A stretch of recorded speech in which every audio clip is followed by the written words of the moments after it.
नमस्कार बच्चों, मैं हूँ प्रीति मैम, एक हिंदी शिक्षिका हूँ और मेरी कक्षा में आप सबका स्वागत है।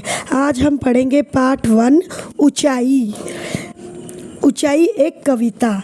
ऐसी ऊंचाई जिसका परस पानी को पत्थर कर दे, ऐसी ऊंचाई जिसका दरस हीन भाव भर दे। अभिनंदन की अधिकारी है, आरोहियों के लिए आमंत्रण है, उस पर झंडे गाड़े जा सकते हैं।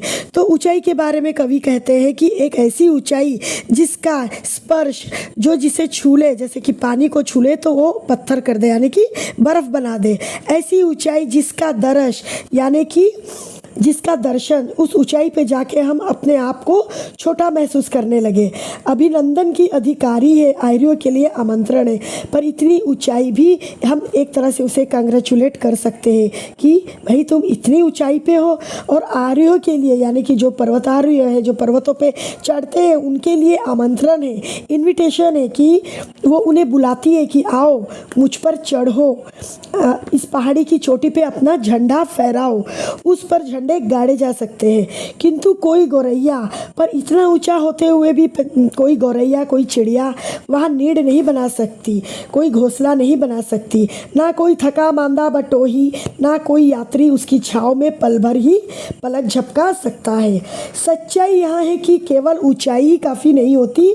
सबसे अलग थलग, परिवेश से पृथक, अपनों से कटा बटा, शून्य में अकेला खड़ा होना पहाड़ की महानता नहीं, मजबूरी है।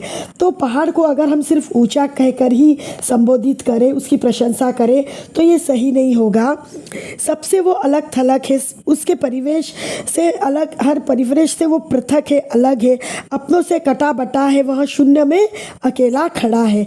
पहाड़ की ये महानता नहीं, ये मजबूरी है। ऊंचाई और गहराई में आकाश पाताल की दूरी है। ऊंचाई और गहराई यानी आकाश और सागर में जमीन पाताल का अंतर है। जो जितना ऊंचा उतना ही एकांकी होता है। तो जो जितना ऊंचा होता है उतना ही वह अकेला होता है। हर भार को स्वयं ही ढोता है। चेहरे पर मुस्काने चिपका, मन ही मन रोता है।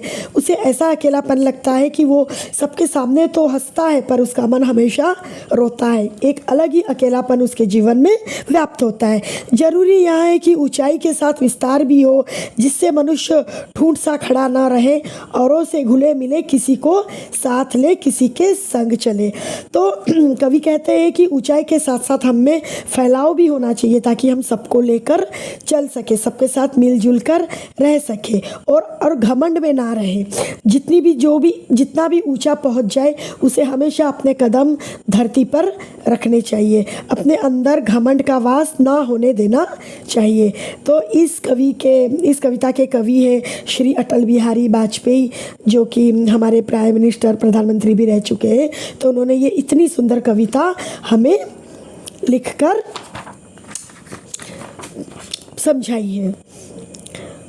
तो अगर आपको ये मेरी कविता अच्छी लगती है, मेरा पढ़ाने का ढंग अच्छा लगता है, तो प्लीज़ मेरे वीडियो को लाइक कीजिए, मेरे चैनल को सब्सक्राइब कीजिए और बेल आइकन भी दबा दीजिए। धन्यवाद। जय हिंद।